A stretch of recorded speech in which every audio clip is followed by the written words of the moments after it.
गोलमेज परिषद, जिसमें डॉक्टर अंबेडकर और गांधी जी के बीच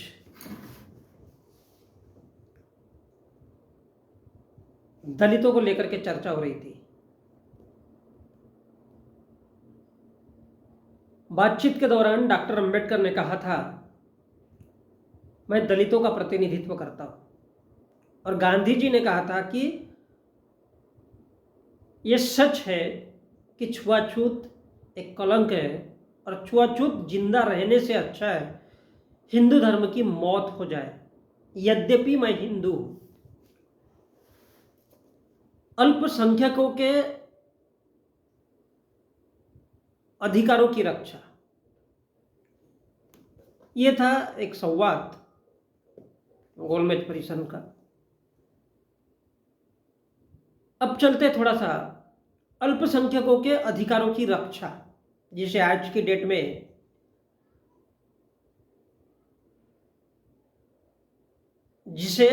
डेट में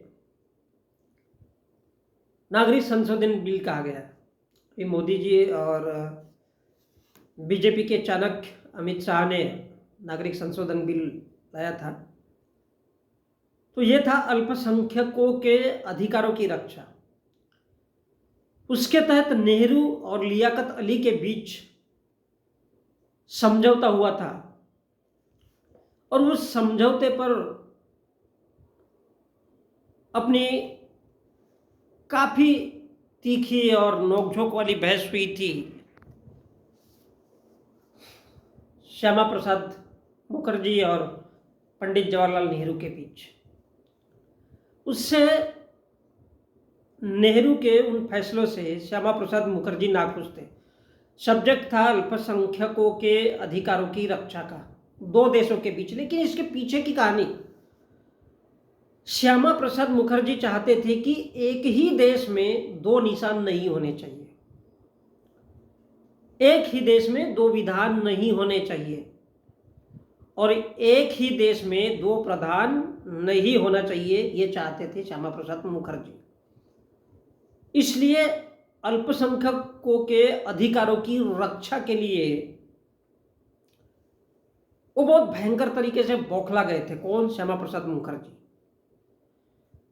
क्योंकि उनका मानना था कि दो निशान नहीं होना चाहिए, दो विधान नहीं होना चाहिए, और दो प्रधान भी नहीं होना चाहिए। इसलिए नेहरू मंत्रिमंडल से श्यामा प्रसाद मुखर्जी ने 6 अप्रैल 1950 को इस्तीफा दे दिया मंत्रिमंडल से।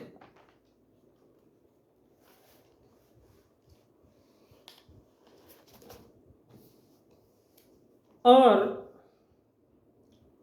वो गुरु गोलवलकर, आरएसएस के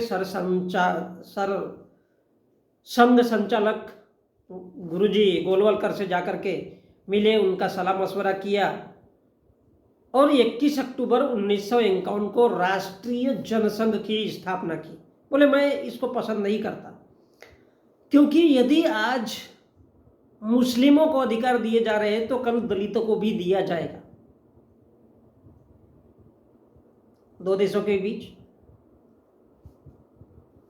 और फिर ये बाद में वो उसके खिलाफ थे, इसलिए उन्होंने जनसंघ की स्थापना की। फिर जनता पार्टी बनाई गई, और काफ़ी बिखराव के बाद जब टूट फूट गई तो फिर 1980 में फिर से बीजेपी को पैदा किया गया, आरएसएस की सलाह लेकर।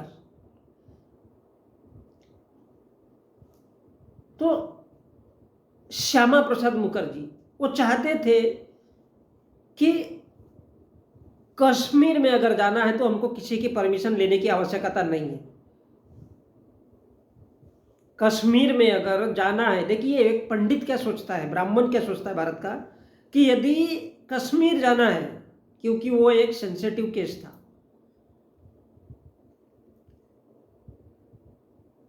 तो कश्मीर अगर जाना है तो किसी भी चीज़ की परमिशन नहीं होना चाहिए, कोई भी जा सकता है, और मैं ब्राह्मण हूँ तो मेरे को भी परमिशन मिलना चाहिए, और इस देश का हर वो नागरिक कभी भी आना और जाना चाहिए। इसलिए 370 को हटाना जरूरी है, बिना किसी परमिशन के। जो चाहते थे कि कश्मीर से 370 हटे, श्यामा प्रसाद मुखर्जी। और इन सबके पीछे आरएसएस के गुरु गोलवलकर जी थे। श्यामा प्रसाद मुखर्जी चाहते थे कि मुस्लिमों को भगाकर हिंदुओं को भारत आने दिया जाना चाहिए। इसकी वजह क्या थी? इसकी वजह थी गोलमेज परिषद, पूना पैक्ट,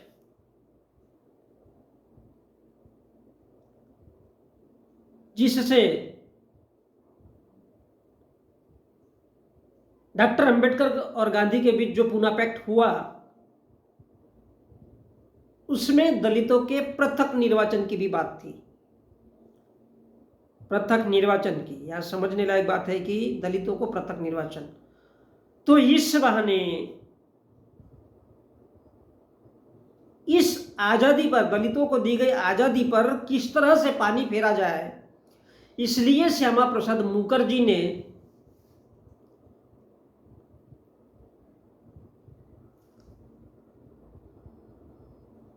मुस्लिमों के बहाने उस पर हमला किया, ताकि इस देश में दलितों की मिली हुई आज़ादी पर पानी किस तरह से फेरा जा सके। और उसके जो सुझाव करता थे वो आरएसएस के गुरु गोलवलकर थे। और भारत के दलित, आदिवासी या पिछड़ा वर्ग के लोगों को इसकी भनक ना होकर के, क्योंकि ये हमेशा अनजान वर्ग है, ये कभी पढ़ा लिखा नहीं है, और इस वजह से और इसीलिए उनको हिंदू भी बना के रखा जाए तो ही भारत को एक हिंदू राष्ट्र बनाया जा सकता है। इसलिए श्यामा प्रसाद मुखर्जी ने भारतीय जनता पार्टी को पैदा किया था। और आज इसे नागरिक संशोधन के बिल में फिर से पेश किया गया, जिसका नेहरू ने विरोध किया था। बोले ठीक है, तुम पार्टी बनाना चाहते हो, तुमको जो करना है वो करो, लेकिन मैं नागरिक संशोधन बिल के खिलाफ हूं। और श्यामा प्रसाद मुखर्जी चाहते थे, क्योंकि वो पूरी तरह से आरएसएस के थ्योरी को पलटना चाहते थे इस देश में, क्योंकि पूना पैक्ट से मिली इस देश में दलितों को आज़ादी दी गई थी। तो भारत का ब्राह्मण समझ गया था कि कहीं ना कहीं आज नहीं तो कल भारत में वो जनजागृति आएगी, जो जनजागृति भारत में आनी ही नहीं चाहिए। इसलिए श्यामा प्रसाद मुखर्जी ने अपनी थ्योरी दी थी, जो कि प्रथम उद्योग मंत्री रहे नेहरू मंत्रिमंडल में, कि भारत में इंडस्ट्री हो, औद्योगिकरण हो, लेकिन पूरी तरह से भारत की सत्ता 2 या 3 लोगों के हाथों में जानी चाहिए। क्योंकि बाकी लोगों के पास यदि पैसा ही नहीं रहेगा तो वो हमेशा भिखारी, भीखमंगे, नंगे पोंगे रहेंगे। और जब वो भिखारी और भीखमंगे रहेंगे तो झक मार के वो इस देश की जो हिंदू व्यवस्था है उसके पैर पड़ेंगे। हिंदू जो बोलेगा वो उसको मानते रहेंगे। और उसका भी सपना भारत के प्रधानमंत्री नरेंद्र मोदी ने पूरा किया। क्योंकि यह ऐसा क्यों हो रहा था? क्योंकि श्यामा प्रसाद मुखर्जी जो कि ब्राह्मण थे, पूर्णतया आरएसएस के गुरु गोलवलकर के शिष्य थे। हमेशा ही कुछ भी करने से पहले उनकी राय और मशवरा हमेशा लिया करते थे। और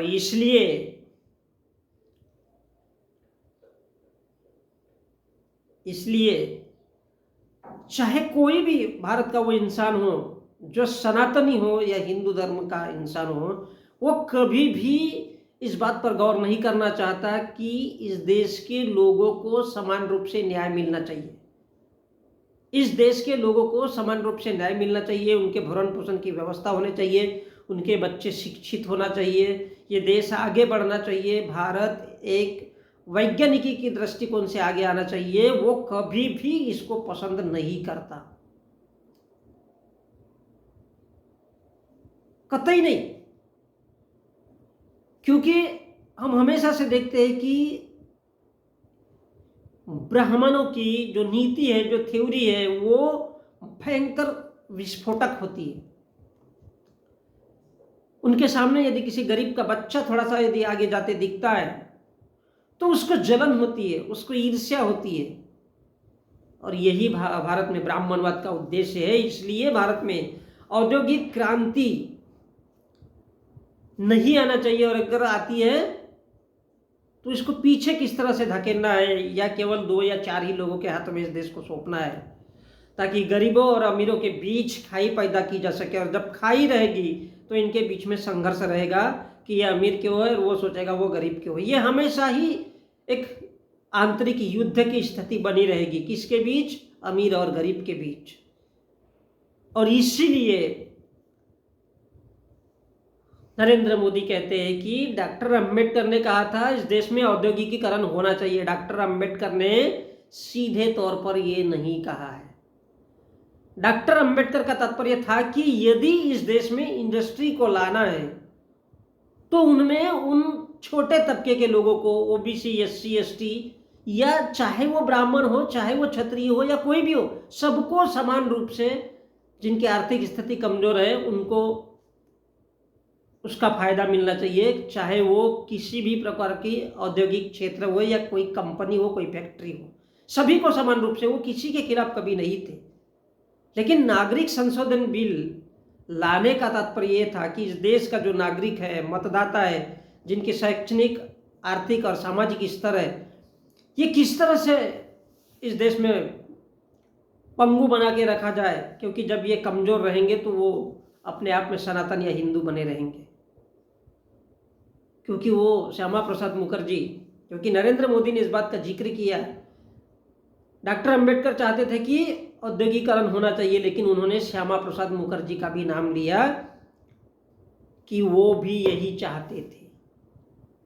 श्यामा प्रसाद मुखर्जी का पूरी तरह से सपना भारत के प्रधानमंत्री नरेंद्र मोदी ने पूरा किया।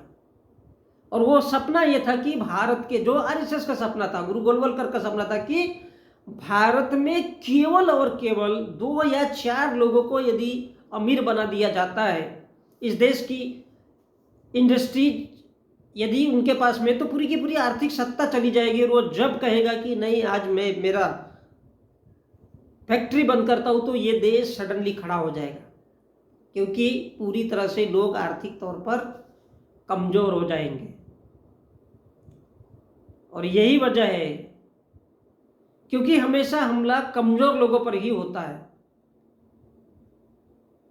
और यही वजह है कि भारत के प्रधानमंत्री नरेंद्र मोदी श्यामा प्रसाद मुखर्जी को अपना आदर्श समझते हैं, मानते हैं, और पूरी तरह से भारत को उसी दिशा में लेके जा चुके हैं। गए नहीं है, पूरी तरह से जा चुके हैं।